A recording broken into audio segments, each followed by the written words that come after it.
back in April, there was a Dutch cruise ship called the MV Hondius. It departed Argentina, and it had 3 people on board that were connected. They were on this, cruise, and they reportedly died from the Andes strain of hantavirus. So then the World Health Organization, they confirmed the beginning of this month in May that the virus it shows evidence of being spread from human to human transmission. So that was something, formerly it was very rare for that to happen, and it's associated with this Andes strain of hantavirus, allegedly. Then there were these passengers from this cruise. They reportedly traveled to multiple countries, including South Africa, the Netherlands, Germany, Switzerland, Canada, and the United States. Then on May 7th, Canadian officials, they said that there was a secondary exposure outbreak of this hantavirus that spread on a flight and infected individuals. At the same time, so here's where I go down my rabbit holes, because there's been these online discussions connecting these events to themes from, do you remember the X-Files? Yeah, that I was know your I watched show. it. Okay. I remember the kitchen TV. So and on the kitchen TV, which how big was the kitchen TV? I, Watching the X-Files, I right? remember, yeah. So in 1998, there was the X-Files Fight the Future. So remember, there were a couple of movies that came out of the X-Files series. So there was a 1998 movie from the X-Files, and in that movie, there was a hantavirus outbreak in North Texas. And the plot of the movie, the X-Files movie, was that the hantavirus was used as part of a larger government conspiracy storyline involving FEMA and the government emergency series. And it was the plot was that this was all engineered, right? So this is from a 1998 movie. How many years ago, right? What?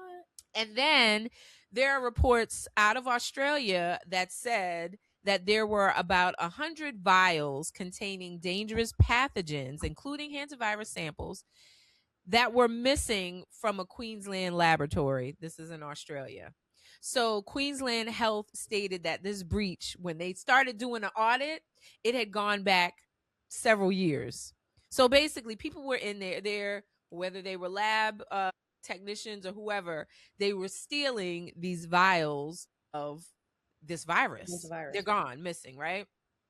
Then there was a tweet from 2012 from a microbiologist named Jason Tetro.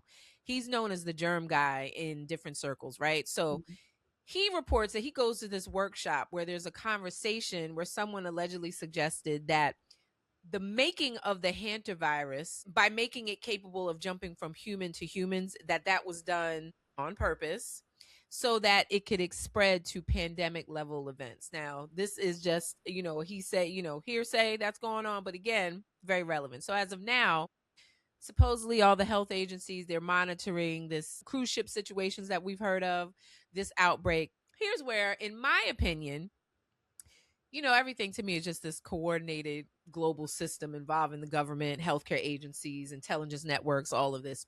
Possibly the media, because I always talk about the movies that are coming out and TV shows where you're seeing, like, a lot of times I say, a lot of it is documentary. So what's the point of all this? Why would these public health crises be used to expand government control? Well, it's all about power, right? I mean, that would be the reason. Could it be that these viruses are engineered or intentionally allowed to spread, right? So I'm pointing to the missing laboratory vials. Those are ones that have been reported in Australia. The microbiologist making these comments about someone in the lab orchestrating these things. I mean, we've already lived through COVID level pandemics, right? I mean, everybody here as of today most likely has lived through a pandemic level event. We've all been here, right? So what's going on with this? Is this signaling or foreshadowing events? We see it through movies. And you know what? I pulled up a list of movies that I've seen, you and I have talked about, where, like I said, some of these movies are documentaries. Let me just name a few of these, where basically they depict some sort of outbreak, emergency, some cyber attack, terrorism, some sort of climate disaster, and where these events were used to control people, right? So here we go. Sweet Tooth, which I didn't finish. Did you watch that, Sweet Tooth? I finished Sweet Tooth, and I was telling you that this falls right up the rabbit hole. I remember I was telling you, like, please finish it. Okay, so I'm gonna watch that. But basically, where there was this virus, and then they had to call on martial law. Sweet Tooth. There's Station 11, another one I watched. I watched that on HBO, and it was. I mean, if anything that makes me, I had tears in my eyes. It was so good, but it was one of those quiet, like it was after the pandemic and how people survived. You never knew what the pandemic was. You never knew what struck the people, but it was just showing it was some sort of flu.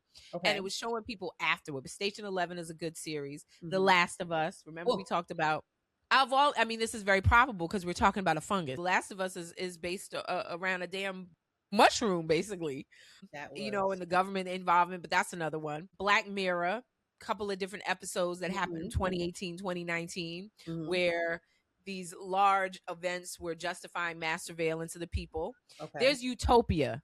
I'm gonna take 30 seconds on Utopia because I watched this. That probably came out, it might have been out 2017, 2016, and it was a remake of Utopia. Was actually a remake of an old show that they did, I believe, in England. So they did a newer one. You could probably catch it on Prime.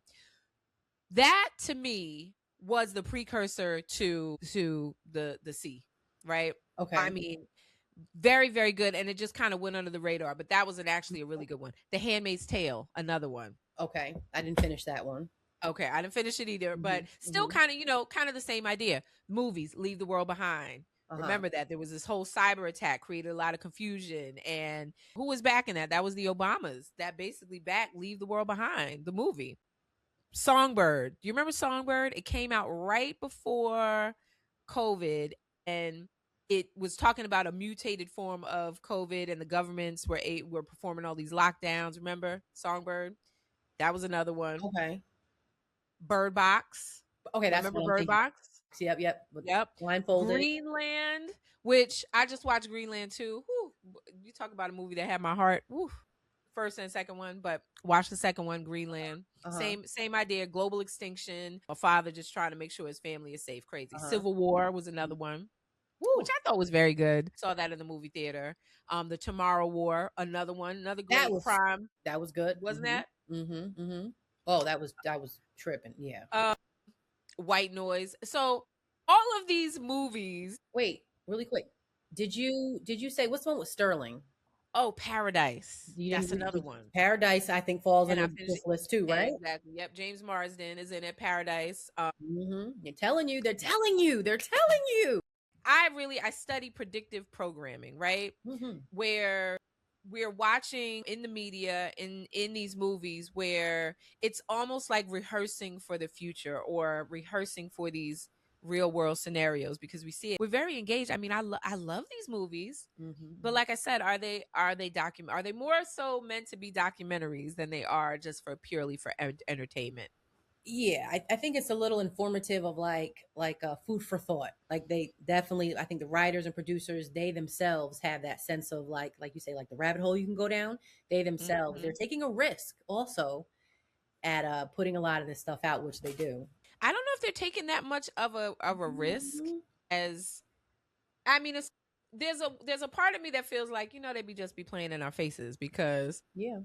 I think if you know, and you're following the ball, paying attention, this is not all happenstance. It's an implication of something greater. These Mhm. are not just isolated events. To me, this is showing that there is structure in it.